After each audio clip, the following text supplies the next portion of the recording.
ఎప్పుడు ఎటువైపు నుంచి ఎవరు గ్రెనేడ్తో దాడి చేస్తారో ఎక్కడి నుంచి ఎవరు దాడులు చేస్తారో తెలిసేది కాదు. సడన్గా ఒకసారిగా శుక్రవారం నాడు ప్రార్థనలు అయిపోయిన వెంటనే దాడులు జరుగుతూ ఉండేవి, స్టోన్ పెల్టింగ్ జరుగుతూ ఉండేది. వాటన్నిటిని అరికట్టడం కోసం ఆర్మీ ప్రయత్నం చేస్తూ ఉండేది.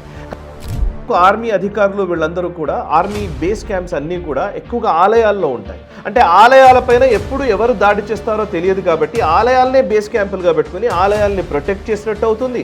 ఎట్ ద సేమ్ టైం వాళ్ళకు బేస్ క్యాంప్గా కూడా ఉపయోగపడినట్టు అవుతుంది అని చాలా వరకు ఆలయాల్ని బేస్ క్యాంప్స్గా పెట్టుకుంటారు జమ్మూ కాశ్మీర్, ముఖ్యంగా కాశ్మీర్ వ్యాలీలో. లేదా బీజేపీ నరేంద్ర మోదీ ఫోటోని అక్కడ ఖచ్చితంగా పెట్టాల్సి ఉంటుంది. వాటిలో పథకాలు కేంద్ర ప్రభుత్వ పథకాలు కాబట్టి మోదీ ఫోటోని పెట్టడం కూడా ఆమెకు ఇష్టం.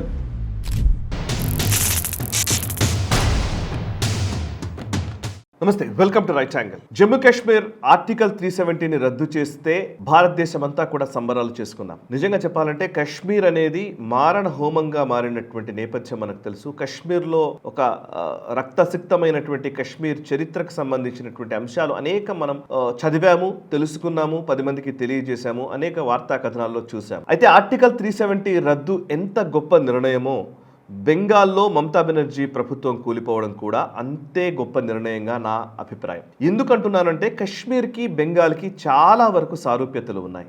ఒక రకంగా కాశ్మీర్లో కొంచెం ఎక్కువ, బెంగాల్లో కొంచెం తక్కువ, అంతేగాని మోడస్ ఆపరెండిలో ఎటువంటి తేడాలు లేవు. నేను కొన్ని విషయాలు చెప్తాను. నిజానికి ఆర్టికల్ 370 ఉండడం వల్ల కాశ్మీర్కి చాలా కేంద్ర ప్రభుత్వ పథకాలు అమలు చేయడానికి వీల్లేని పరిస్థితి, ఇంక్లూడింగ్ రిజర్వేషన్స్. ఆర్టికల్ 370 ఉంది కాబట్టి కాశ్మీర్కి ఒక స్వయం ప్రతిపత్తి ఉంది కాబట్టి కేంద్ర ప్రభుత్వం తీసుకొచ్చేటువంటి పథకాలైనా కేంద్ర ప్రభుత్వం చేసేటువంటి చట్టాలైనా ఏవైనా సరే కాశ్మీర్ అసెంబ్లీ మళ్ళీ వాటిని అడాప్ట్ చేసుకుంటేనే అవి అక్కడ అమల్లోకి వస్తాయి. అడాప్ట్ చేసుకోకపోతే అవి అమల్లోకి రావు. అందుకోసమే దేశవ్యాప్తంగా రిజర్వేషన్లు అమల్లో ఉన్నాయి, కానీ కాశ్మీర్లో మాత్రం రిజర్వేషన్లు అమల్లో ఉండవు. బికాస్ ఆర్టికల్ 370 ఉంది కాబట్టి. సరే, రిజర్వేషన్లు ఇలాంటివి బెంగాల్లో అమల్లో ఉన్నాయి, కానీ కేంద్ర ప్రభుత్వ పథకాలు చాలా వరకు వెస్ట్ బెంగాల్ ప్రభుత్వం కూడా అడాప్ట్ చేసుకోలేదు.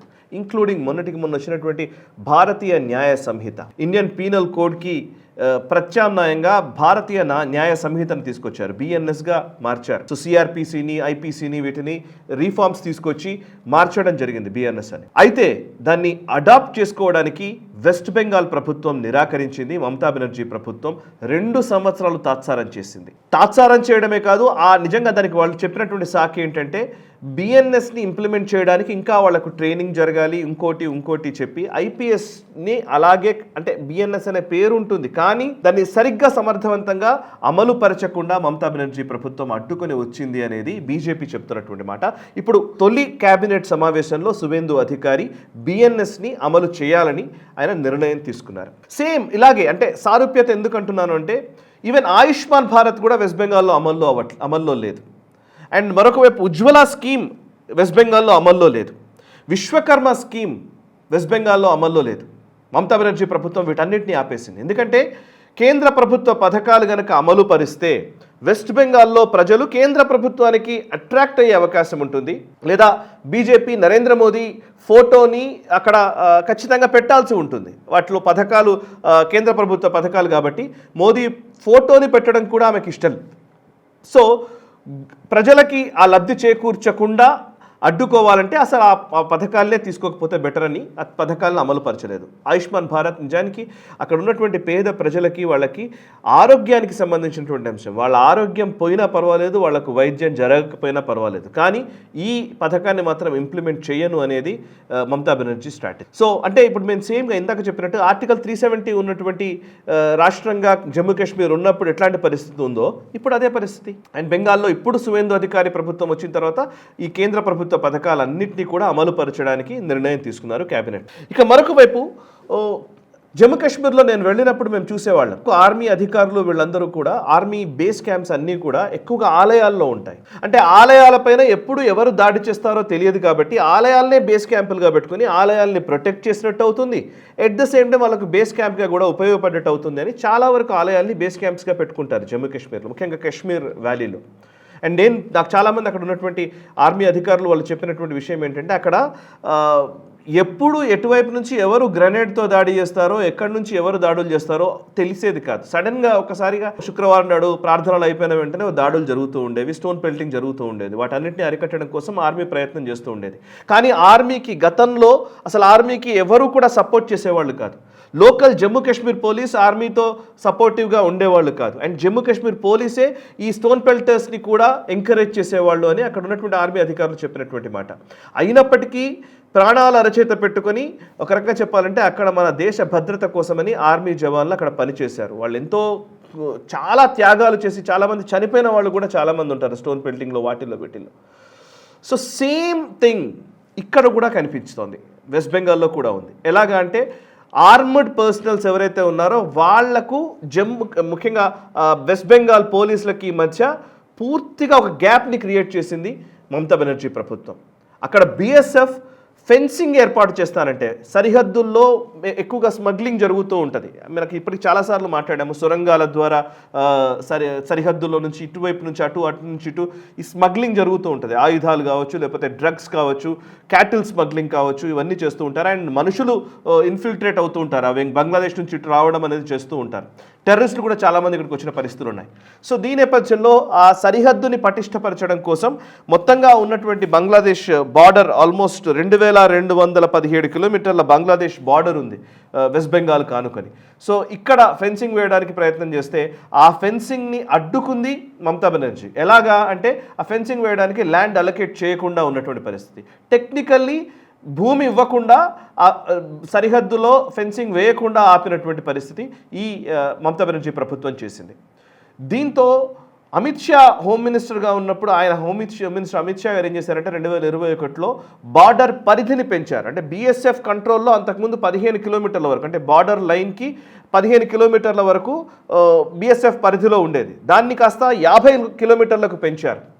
ఎందుకు అనంటే ఆ లోకల్ గ్రామాల్లోని ప్రజలు, ఆ ప్రజల పేరిట అక్కడ ఉన్నటువంటి వాళ్ళు ఈ స్మగ్లింగ్ చేయడము ఇవన్నీ చేస్తూ ఉన్నారని. సో బీఎస్ఎఫ్ కంట్రోల్లోకి ఇచ్చినప్పటికీ కూడా లోకల్ పోలీస్ బీఎస్ఎఫ్కి మద్దతు పలికేవాళ్ళు కాదు. వాళ్ళిద్దరికీ అసలు సుహృద్భావ వాతావరణం ఉండేది కాదు. సో ఎందుకు అనంటే law and order state government పరిధిలో ఉంటుంది కాబట్టి పోలీసులు వాళ్ళకి సహకరించారు.